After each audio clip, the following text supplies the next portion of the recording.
Okay, now time for the Misadventures of Brandon. I was going to tell the story of how I came up with one of the Munchkin marks, which would be this one. Not the art, obviously, because that belongs to Steve Jackson Games. But they had a contest years ago where they wanted people to send in their ideas for bookmarks.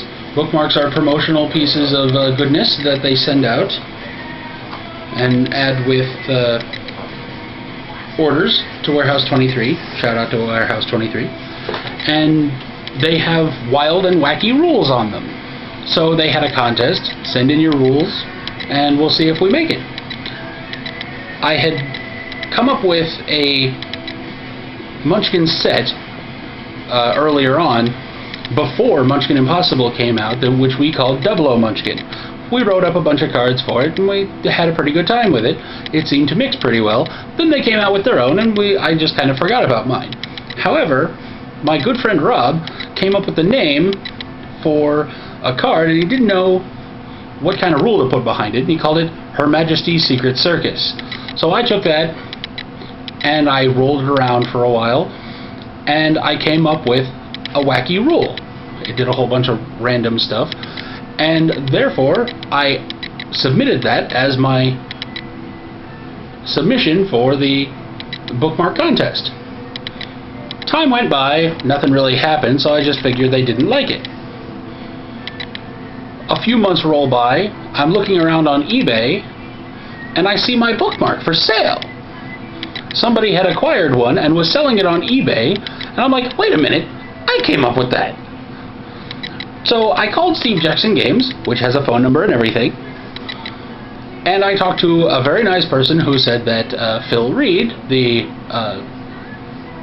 marketing manager, would give me a call back. I'm like, alright, so I'm just kind of being marginalized. No. The next day he called me back. Shout out to Phil Reed.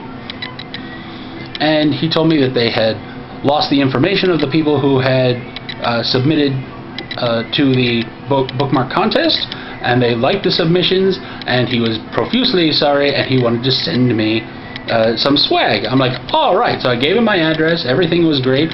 He sent me a box with a Munchkin bobblehead, which is also great, and 125 of my bookmark. These are like gold in the Munchkin community. So I thought about it for a while, and having that many of my bookmark was going to be kind of tedious. So I contacted the other winners. I'm like, hey, if you won this contest, give me a shout out and maybe we can trade some. So I contacted all 4 of the other winners, and they all said, yes, that is an excellent idea. One of them was even in Germany, so I would take between 10 and 15 of my bookmarks, depending on which one it was. I would send them off to them, they would send theirs to me, and therefore I now had a variety of these bookmarks in which to hand out, trade with people, get more promotional swag in various ways from bartering with others, and everything was great. So that is my story of how I won a contest and then had to tell them that I won. So this week's Misadventures of Brandon was Munchkin related. Hooray! Again, like, favorite, share, subscribe, all that good stuff, and we'll see you next time.